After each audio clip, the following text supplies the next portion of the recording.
Bienvenue dans le podcast de Ferrari. Si tu ne les connais pas, c'est le petit barbu qui gesticule les bras sans arrêt. Grossier, insolent et vulgaire, il essaye chaque mercredi d'apporter des éléments de réponse à une question. Alors, éloigne tes enfants, installe-toi confortablement, prends un petit café et déguste. Voilà, c'est fait. Alors, maintenant, à moi. Salut, Hugo, présent. Le podcast du mercredi. Alors, on répond, cette fois, c'est la question de Baptiste Galland. Alors, il a posé tout un tas de questions. Moi, j'ai choisi la cryothérapie. Est-ce que ça apporte des bénéfices? Si oui, lesquels? Parce que ça coûte quand même une blinde. Alors, toujours issu de ma modeste expérience, parce que pour la cryothérapie, tu peux lire des tonnes d'articles sur le net avec des études entre guillemets scientifiques, qui ont été pondues par je sais pas qui, en double aveugle, triple sodomite, avec 4 groupes et 25 placebos. Enfin, on s'en fout, rien ne vaut l'expérience. Donc, j'ai longuement pratiqué la cryothérapie en 2017 pour ma prépa Grand Raid de la Réunion. Tout simplement parce qu'en fait, on m'avait offert 20 séances à mon anniversaire. Voilà, c'était un cadeau. Donc, écoute, je l'ai mise à profit.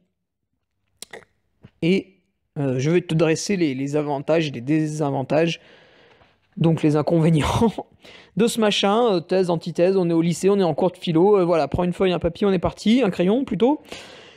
Alors, les désavantages, déjà, c'est évident. C'est que ça coûte la peau du zob. Donc, par exemple, tu vois, la cryothérapie, c'est quand même dans un but de récupération. Les automassages sont aussi dans un but de récupération, et ça, c'est gratuit. Tu peux le faire chez toi en regardant ces espèces de gauchistes sur TMC, là, avec le quotidien. Ça ne te coûte rien. Maintenant, la séance de cryothérapie, le gros problème, c'est que... Alors, juste une séance comme ça, pour découvrir, ça va coûter quasiment une trentaine d'euros. Et si tu as un abonnement, donc tu vois, moi, mon cadeau, c'était 20 séances, et ça te revenait à 12,90 la séance. Donc forcément, le tarif est quand même beaucoup plus léger, mais 12,90 € pour un petit coup de froid, tu vois, ça peut en refroidir certains, hein. T'as vu le jeu de mots un peu? Allez hop, bientôt le one-man show, là on est parti. Donc du coup, qu'est-ce qui se passe? Beaucoup sont terrorisés par ça, et à juste titre, hein, c'est assez cher. Enfin, remarque, l'essence va bientôt être plus chère maintenant, donc quitte à se faire enculer, autant le faire pour sa santé. Les prix que je t'ai donnés, en fait, c'est des exemples de ce que j'ai fait. Donc moi, je suis allé à Cryopole. Il y en a plusieurs en France. Alors là aussi, tu as plusieurs types de cryothérapie. Moi, c'était une cryothérapie corps entier. C'est que d'un coup, on te présente une salle, on te dit, là-dedans, il fait moins je sais pas combien. Je me rappelle plus. Bref, il fait froid. Et on te dit, voilà, tu entres, tu restes autant de temps. Après, t'as d'autres trucs. Là, tu vois, j'étais complètement dans la salle qui était froide. Après, t'en as, ils ont un caisson, donc ça te monte que jusqu'au nombril. Enfin, voilà, il y a pas mal de trucs. Je pense que le plus efficace reste quand même là où j'allais. C'est-à-dire, je pénètre dans une salle froide, donc, tu vois, mes oreilles, mon nez, enfin, n'importe lequel de mes cheveux, de mes ongles de pied ou de main se ramasse le froid dans la gueule. Alors que si tu mets juste ton bassin dans le froid, la tête, les bras... Donc peut-être préféré, mais encore que, tu vois, j'avais pas essayé le reste, donc la cryothérapie corps entier, comme ils l'appellent. Donc c'est cher, voilà, c'est cher, donc forcément ça fait chier, c'est un désavantage. Deuxième désavantage, faut se déplacer. Ça aussi c'est chiant. Il faut aller au centre, tu vois, tu peux pas le faire chez toi. Si, remarque, tu peux le faire chez toi, si t'achètes la machine. Alors là, j'ai même pas demandé combien ça coûte à Cryopole leur installation. À mon avis, ça se compte en centaines de milliers d'euros, enfin c'est monstrueux. Puis il faut régulariser tout ça, enfin voilà. Je te parle même pas d'écologiquement installer une cabine de froid chez soi, combien ça coûte, tu vois, là c'est de la folie. Donc bon, faut se déplacer, faut aller au centre, faut aller au magasin, enfin voilà, appelle-le comme tu veux. C'est comme quand tu vas chez le kiné ou l'ostéo, enfin voilà, c'est pénible quoi, faut prendre la bagnole, faut aller en ville, faut se garer, voilà. Donc là en plus maintenant il va y avoir des péages à l'entrée des villes, donc voilà, c'est encore plus chiant. Je vais pas parler des bouchons parce que je vais être grossier, tu vois, je vais péter un câble. Donc c'est pénible. Se rendre au centre, c'est pénible. Après, il y en a toujours qui vont habiter pas loin. Ils peuvent y aller à pied, ils peuvent y aller en vélo. Encore, y aller en vélo, c'est sympa, mais voilà, tu sors, on te l'a volé, tu vois, il y a Aziz, il voulait un vélo, il te l'a volé, enfin voilà, ça saoule. Donc, deuxième désavantage, c'est qu'il faut... On peut pas le faire chez soi, quoi. Il faut se déplacer, il faut y aller. Fin des désavantages, grand 2, je souligne, et en rouge, bien sûr, les avantages. Alors, les avantages, le principal avantage, quand même, sur la cryothérapie, c'est que j'enchaînais les entraînements comme un porc. J'avais aucune douleur, j'ai eu aucune blessure. Tu peux aller voir, tu peux aller constater avec un huissier de justice tout ça sur mon Strava. Tu vois, va embaucher Jean-Jacques, cabinet notarial, tu lui fais relever. Mon Strava, été 2017, c'était stratosphérique. À côté, la prépa UTMB, c'était Casimir sur l'île aux enfants. Là, en 2017, on était vraiment sur une prépa agressive, avec risque de décès cardiaque à n'importe quel moment. Et cryothérapie étant là, finger in the nose, quoi. Tu vois, il y a une fois, alors je vais en citer qu'une, parce qu'après on va dire que je me lance des fleurs. Il y a une fois, je suis parti faire une rando course, 10 heures, qu'est-ce qui se passe? Je reviens, je regarde la montre, il y avait 70 km à la montre. Il y avait 70 km, il y avait 5300 mètres de dénivelé positif. En fait, pour ceux qui connaissent, c'est simple. Je suis parti de Chambéry, si tu veux, comme le dernier des connards. Et j'ai monté d'abord à la croix du Nivolet. Voilà, donc première montée, en général, ça en arrête déjà beaucoup. Je redescends côté Fécla, col de Plein Palais. Je monte le Golet de l'Agneau ou Trou de l'Agneau. Je sais même pas quel nom ça a. J'adore y aller, mais je me fous éperdument de son nom. Je redescends sur le Margeria. Là, je me paume 10 bornes parce que bien sûr, là-bas, il n'y a aucun chemin de balisé. Je monte le Mont Colombier. Voilà, on est à mi-journée, il fait beau. Je discute avec des randonneurs, tout va bien. Je suis torse nu avec un mini-short. Et je fais le trajet de retour, donc je me retape les autres bosses, etc. Donc voilà, 70 km, 5300 mètres de dénivelé. Le soir même, je me pointe au centre de cryothérapie, juste avant la fermeture du coup. Et là, le mec me demande si l'entraînement s'est bien passé. Donc bon, je lui en ai pas parlé parce que j'ai senti qu'il était proche de l'AVC. Et j'ai fait la séance de cryothérapie. Puis vu que c'était l'été, qu'il y avait un peu la canicule, j'avais le corps qui était vraiment chaud. Plus tout l'effort physique de la journée, au lieu d'y rester 3-4 minutes, j'y suis resté 5 minutes 30 dans le bordel. Parce que ma température voulait pas descendre. Donc voilà. Et le lendemain, qu'est-ce qui se passe? Je suis allé faire un tour de vélo, mais vraiment comme si de rien n'était. Donc séance de 70 km, 5300 mètres de dénivelé en 10 heures. Donc tu vois, j'étais pas en train de faire des selfies à la con.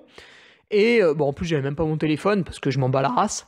Et le lendemain, j'enchaîne, tu vois, comme si j'avais fait un jour de repos, comme si j'étais allé trier les oranges sur le marché. Enfin voilà.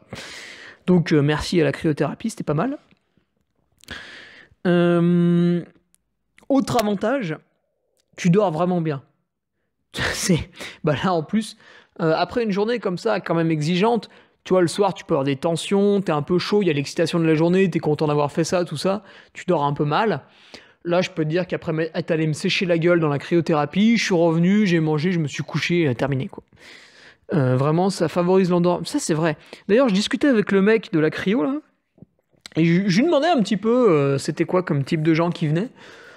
Alors, il y en avait plein qui venaient pour perdre du poids. Bon, là, j'ai pas relevé, mais encore une fois, il y a une phrase qui marche tout le temps, c'est qu'il n'y a pas d'obèses en Somalie. Donc, vous voulez maigrir, arrêtez de manger. Voilà, vous allez voir, vous allez maigrir. Il n'y a pas de magie, c'est facile. Et en fait, ça marchait pas trop pour eux, forcément, tu vois. Et en fait, les gens qui revenaient souvent, ils acceptaient de payer parce qu'ils voyaient les effets bénéfiques. C'était les gens qui avaient des problèmes de sommeil. Donc, bon, moi, à part une nuit par mois où ça se passe mal, le reste du temps, globalement, je dors bien. Mais il y a des gens, voilà, ils sont en proie à l'insomnie, enfin, c'est terrible pour eux. Et ça, apparemment, ça leur faisait du bien. En tout cas, c'était eux qui revenaient le plus. Plus que les sportifs, plus que les gros qui voulaient maigrir, enfin, voilà. Et un dernier avantage, bon, lui, il vaut peut-être pas forcément le coup, mais n'empêche que c'était pas désagréable. Les jours où j'avais qu'une seule séance, tu vois, j'avais une séance le matin, puis l'après-midi, je vaquais à mes occupations tranquilles. Mais c'était l'été, il faisait chaud. Et j'allais faire la cryo, et je passais une bonne après-midi chez moi. Tu vois, malgré qu'il fasse 40 degrés, ça m'avait mis un bon coup de froid, et je ressentais pas la chaleur avant plusieurs heures. Donc ça avait un petit côté de détente, agréable, voilà, c'était bien. C'était bien, oui, c'était bien. Et si tu veux, donc tu vois, je t'ai parlé du temps de séance, là, à la fin de ma sortie, où je suis resté plus de 5 minutes. La description, en fait, quand tu arrives au centre, qu'est-ce qui se passe? Tu te mets en slip, hein, déjà, obligatoire. Tous en slip, hein, longue vie au slip, le slip français, voilà, merci. Tu te mets en slip, donc là, t'es beau comme tout. Il te fout un bonnet sur la tête pour couvrir le front et les oreilles, pour pas que tu meurs de froid. Également, est-ce qu'on couvrait les pieds? Non, non. Les mains, ah oui, les mains, tu mettais des gants. Et un truc devant la bouche, là, tu sais, de médecin, là. Et puis après, banzai, tu rentres dans le premier, c'est pas le sas de décompression, mais c'est un premier sas qui est pas très froid, tu y restes une trentaine de secondes, et après tu rentres vraiment dans la salle où il fait super froid. Et là, on restait 2 minutes 30 à la base, mais l'été, vu que mon corps était chaud, je suis toujours resté entre 3 et 4 minutes. Et hormis ce jour où j'ai fait la sortie complètement stratosphérique, là je suis resté plus de 5 minutes. En fait, le mec, tu vois, il prend ta température, donc... et même toi, tu le ressens. En fait, tu lui fais un coucou à la glace. Quand vraiment tu sens que t'as le froid, t'as du mal à l'encaisser, tu supportes plus, tu sors. Et à chaque fois, moi, c'était entre 3 et 4 minutes. Donc là, il prend ta température sur le mollet. Et... faut être entre 5 et 10 degrés, je crois. J'y étais à chaque fois, donc c'était, tu vois, mon ressenti était bon. Et quand je suis sorti au bout de 5 minutes, je disais, ouais, ça va, ça va, ça va. Tu sais, il commençait à s'inquiéter, je le voyais, il commençait à taper à la fenêtre et tout. Je disais, non, c'est bon et tout, reste tranquille. Et après, je suis sorti quand je sentais que j'en pouvais plus. Et pareil, ma température était entre 5 et 10 degrés, quoi, sur le mollet. Donc voilà, pour la... Donc c'est assez court, puis après, voilà, tu bois un verre d'eau en discutant, parce que... En fait, si tu veux le froid... Tu prends un gros coup de froid comme ça, ton corps il est en PLS, il est là en mode wow, qu'est-ce qui se passe et tout. Donc il se dit putain, on va crever et tout. Il enlève le sang de tout ce qui est pas trop vital, tu vois, les doigts, les pieds, toutes ces conneries là, il s'en branle. Et il ramène tout le sang vers le cœur, les organes vitaux puis le cœur. Et donc, une fois que tu ressors à température entre guillemets ambiante, qu'est-ce qui se passe? Il se dit waouh, c'est bon, mais il a eu un coup de stress. Et il a eu un coup de stress, il a ramené le sang, il a pompé cardiaquement, enfin c'est peut-être pas ça, mais en gros c'est comme j'ai compris, et il va redistribuer le sang dans les jambes, dans les bras, etc. Et le fait qu'il l'ait ramené vers lui, qu'il l'ait pompé un petit peu, qu'il ait été stressé, et qu'il te le redistribue après, va faire qu'il est mieux oxygéné ton sang. Et c'est pour ça que tu vas récupérer en gros. Donc il m'avait expliqué ça, ça m'avait suffi comme explication, j'avais trouvé clair, j'avais accepté, j'avais adopté. Donc voilà, écoute, pour conclure sur cette cryothérapie, n'aie pas peur, ça ne diminue pas la taille de ton sexe, il retrouve ses 20 cm après. En conclusion, donc franchement c'était bien, mais il faut pas vivre très loin, parce que sinon ça peut rapidement devenir un gouffre financier et puis très chiant. Et il faut forcément prendre un abonnement, hein, parce que si tu vas juste 2-3 fois et que tu payes 30 balles à chaque fois, ça va t'énerver, parce que c'est hors de prix, tout ça. Donc moi je pense que le mieux, c'est soit de te faire un cadeau à toi-même, parce que c'est quand même une belle dépense, hein, même si t'as un abonnement, soit de faire un cadeau à un de tes potes qui pratique également, et choisis un de tes potes qui habite pas très loin d'un centre. Tu vois, si le mec est comme moi, il habite en haut d'une montagne, comme le dernier des troubadours, tu vois, il est là-haut, à 1500 mètres d'altitude, avec ses chèvres, sa hallebarde, et puis il descend rarement en plaine, il doit se taper 45 minutes de bagnole pour aller à la première ville. Bon, lui offre pas ça, quoi. Parce que, voilà, cette année, du coup, je m'en suis pas servi, enfin, j'y suis pas allé, j'y suis pas retourné, à regret, hein, mais j'ai pas tu vois, le ratio bénéfice perte n'est pas avantageux. Bénéfice, ça va faire profiter ma forme, etc. Mais perte, voilà, 45 minutes aller, 45 minutes retour, le prix de la séance, le prix de l'essence, 45 minutes aller, 45 minutes retour, plus la séance. Bon, voilà, en gros, t'as mangé 2 heures dans la journée. T'as mangé 2 heures, ça t'a coûté je sais pas combien. Aujourd'hui, je peux pas me le permettre. Il faudrait soit que j'habite très proche du centre, soit que je gagne énormément d'argent pour m'en branler. Et encore, ma conscience écologique m'empêche de cramer autant d'essence, entre guillemets, juste pour faire ma séance de cryo. Donc non. J'y retournerai si, plus tard, je suis amené à habiter pas très très loin. Ou que je sais qu'une fois par semaine, je passe de toute manière à côté et que donc, une fois par semaine, je peux y aller. Donc voilà, à réfléchir. Écoute, c'est une organisation de vie, un petit peu comme d'aller au kiné une fois par semaine, un petit peu comme d'aller en salle de musculation si tu ne l'aménages pas chez toi une fois par semaine. C'est une organisation de vie, il faut que ça rentre gentiment dans ton emploi du temps sans te casser les couilles. Et si tout va bien, si ça c'est bon, bah écoute, fonce. C'est une excellente idée cadeau pour qui le peut, pour qui a le temps. C'est très bénéfique, mais voilà, il faut pas être loin. Sur ce, je pense que je t'ai tout dit, donc fonce au pôle Nord, écoute, fais-toi plaisir, et puis n'hésite pas à me dire si c'était cool ou pas, parce que moi j'ai l'impression que ça a quand même pas mal marché. Parce que quand je me suis présenté au départ du Grand Raid, très concrètement, je me demandais ce qui allait bien pouvoir m'arrêter au niveau de la forme. J'avais l'impression que je pouvais péter des briques à main nue. Et puis en fait, j'ai tapé le pied dans un caillou, je suis tombé, ce qui m'arrive environ 20 fois dans l'année. À chaque fois, je me relève et je repars. Là, je me suis relevé, je suis reparti, sauf qu'en fait, je m'étais fracturé la rotule. Et j'ai dû m'arrêter plus loin, quoi. J'ai dû m'arrêter 25 bornes plus loin. Donc, c'était un peu pas de chance, un peu... voilà, je reviendrai pas là-dessus, terminus. En tout cas, moi, la cryo, voilà, je pense que ça m'a quand même pas mal servi, pas mal aidé. Et j'attends ton retour d'expérience un petit peu, si tu t'es bien gelé les couilles, est-ce que ça t'a servi ou non. Voilà. Je te laisse là-dessus, on se retrouve la semaine prochaine pour une nouvelle question palpitante. Elle était pas mal, celle-là. J'ai bien aimé, Baptiste. Bravo, félicitations, t'auras la médaille de la bonne question de la semaine. Et puis t'auras un bisou et puis une tape sur la joue. Allez, salut et à la semaine prochaine. Épisode terminé. Il est disponible sur YouTube, SoundCloud et Facebook. Dans son élan de gentillesse, il le laisse libre de téléchargement sur SoundCloud et sur son site internet. Les liens sont dans la description.